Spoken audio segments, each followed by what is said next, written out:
Yes, hello everyone, welcome to my channel. आज हम यहाँ पे बात करेंगे केस बेस्ड क्वेश्चंस की। तो यहाँ पर मेटल नॉन मेटल के ऊपर है केस बेस्ड क्वेश्चन को यहाँ पे हम पढ़ते हैं।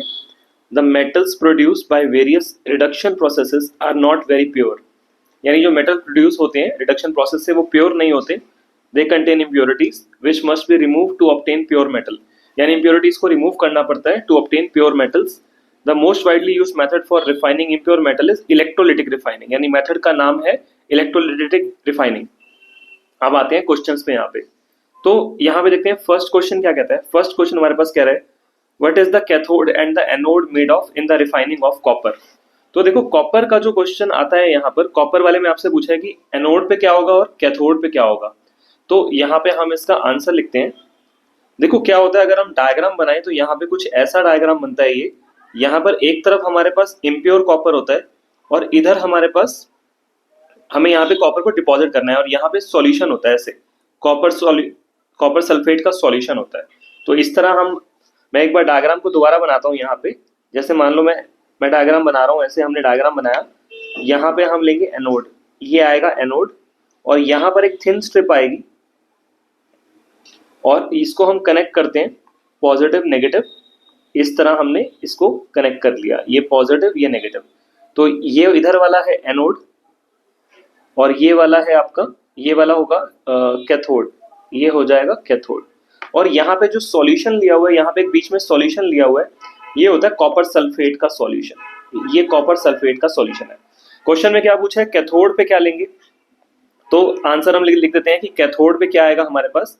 तो फर्स्ट पार्ट का जो हमारा आंसर है, एनोड पे हम लेते हैं इम्प्योर कॉपर।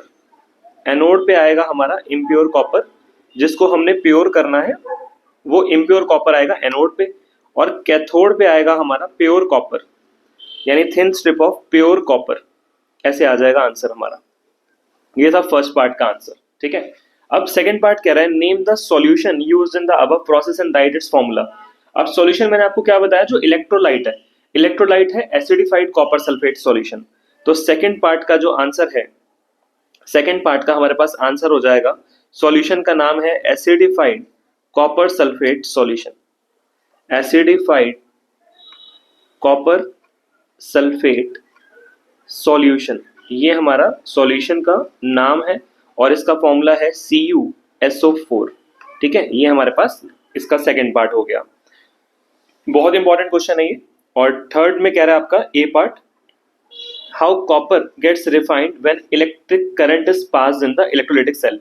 यानी जब करंट पास करेंगे तो क्या होगा, किस तरह हमारे पास यहाँ पर कॉपर रिफाइन कैसे होगा। तो देखो पहले समझते हैं यहाँ पर क्या होगा। अभी इम्प्योर कॉपर कहाँ पे है, अभी हमारे पास जो इम्प्योर कॉपर है वो यहाँ पे है और हमें इसको कहाँ चढ़ाना है, हमें इसको कैथोड पे कराना है डिपॉजिट।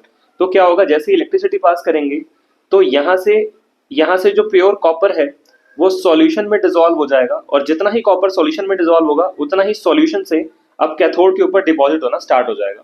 तो इसको हम लिख लेते हैं आंसर को, इस आंसर को हम लिख लेते हैं यहाँ पर, ठीक है। तो इस आंसर को हमें यहाँ पे लिख लेते हैं। फर्स्ट और सेकंड पार्ट हम रब कर देते हैं, आपको स्क्रीनशॉट लेना है तो स्क्रीनशॉट ले सकते हो। अब आते हैं इसके इलेक्ट्रिसिटी पास करेंगे तो क्या होगा, C part, that is third part का आंसर। सो यहाँ पे आ जाएगा on passing electricity, on passing electricity, यानी जैसे ही हम इलेक्ट्रिसिटी पास करेंगे तो क्या होगा, the pure copper from the anode, the pure copper from the anode will start dissolving in solution, will start dissolving into the solution यानी electrolyte, and the same amount of copper, जितना copper solution में आया है उतना ही copper cathode के ऊपर deposit हो जाएगा। And the same amount of copper will start depositing